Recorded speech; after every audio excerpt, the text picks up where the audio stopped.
আসসালামু আলাইকুম ওরহমতুল্লাহ। প্রিয় দর্শক, কে কোথা থেকে ভিডিওটি দেখছেন, কাছে দূরে দেশ ও প্রবাসে, সকল বন্ধুদেরকে আজকের এই ভিডিওর মাধ্যমে আপনাদের সবাইকে স্বাগতম।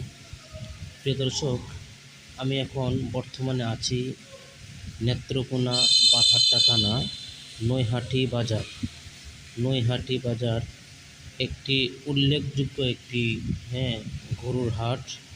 সারা বাংলাদেশ থেকে অনেক জায়গা থেকে মানুষ এখানে আসে গরু ইম্পোর্ট করার জন্য, গরু কেনার জন্য। আপনি যদি চান তাহলে সেখান থেকে গরু কিনতে পারেন। প্রিয় দর্শক, এটি হচ্ছে একটি উল্লেখযোগ্য একটি বাজার। অনেক দূর দূরান্ত থেকে অনেক মানুষই এসে সেখান থেকে গরু নিয়ে যায়। প্রিয় দর্শক, আপনারা দেখেন কত সুন্দর কুরবানির পশু। অনেকেই কুরবানির পশু নিয়ে যাচ্ছে, একমাত্র আল্লাহ তাআলাকে রাজি খুশি করার জন্যই তারা কুরবানি করবে। প্রিয় দর্শক, আপনারা ইতিমধ্যেই সকলে জানেন কুরবানি কোথায় থেকে এসেছে, কুরবানি অবতীর্ণ হওয়ার মূল কি ইতিহাস ছিল সেটা আপনারা অনেকেই জানেন। হজরতে ইব্রাহিম আলাইহিস সালাতু ওয়াস সালাম তাকে স্বপ্ন দেখাইলেন আল্লাহ তাআলা, তার নিজের প্রিয় পুত্র, নিজের প্রিয় বস্তুকে কুরবানি করার জন্য, জবাই করার জন্য আল্লাহ তাআলা তাকে স্বপ্ন দেখাইলেন। স্বপ্নের মাধ্যমে আল্লাহ তাআলার সেই কথা তিনি বাস্তবায়ন করার জন্য এটি হচ্ছে কুরবানির মূল ইতিহাস। এটি হচ্ছে হজরতে ইব্রাহিম আলাইহিস সালাতু ওয়াস সালাম তার একটি আদর্শ মুমিন বান্দাদের জন্য। প্রিয় দর্শক, এই ইতিহাস আমরা সকলেই জানি। কুরবানি করার মূল ইতিহাস হজরত ইব্রাহিম আলাইহিস সালাতু ওয়াস সালাম তার সন্তানকে কুরবানি করার ইতিহাস। তো তার সন্তানকে কুরবানি জবাই করার এটা কোনো মূল উদ্দেশ্য এটা কোনো ছিল না। এটা ছিল একমাত্র ইব্রাহিমের আলাইহিস সালাতু ওয়াস সালাম তার মনের কি পরীক্ষা, তার মনকে পরীক্ষা করার জন্যই আল্লাহ তাআলা তাকে স্বপ্ন দেখালেন। প্রিয় দর্শক, আমরা সেই মূল ইতিহাসের ঘটনা সকলেই জানি।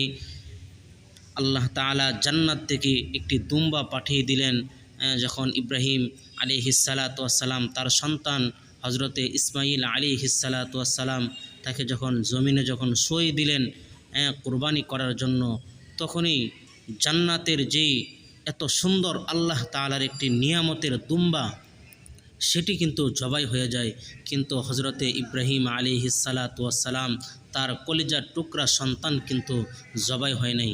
তার সন্তান জবাই হবে এটা কিন্তু আল্লাহ তাআলার কোনো মূল উদ্দেশ্য ছিল না।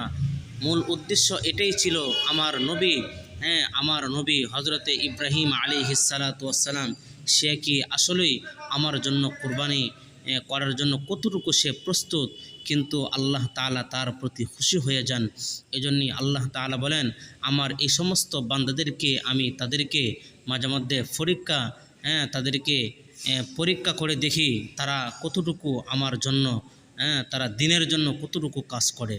প্রিয় দর্শক, এখানে সর্বশেষ কথা হচ্ছে আমরা আপনাদেরকে এত সুন্দর সুন্দর গরুর হাটটা একটু দেখাচ্ছি, আর কিছু কথা আপনাদেরকে, ইসলামিক কিছু কথা আপনাদেরকে বললাম যেন আমরা সেটার উপর আমল করতে পারি।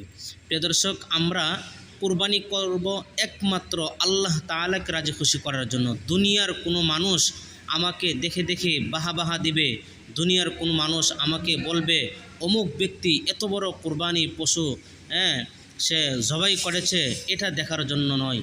আমি একমাত্র আল্লাহ তাআলাকে রাজি খুশি করার জন্য কুরবানি করব।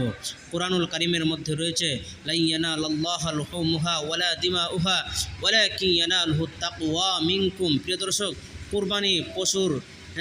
কোরবানি পশুর রক্ত মাংস আল্লাহর কাছে পৌঁছায় না। আল্লাহর কাছে পৌঁছায় একমাত্র বান্দার তাকওয়া, বান্দার পরহেজগার, বান্দার আন্তরিকতা, সেটাই আল্লাহ তাআলার কাছে কিন্তু পৌঁছায়।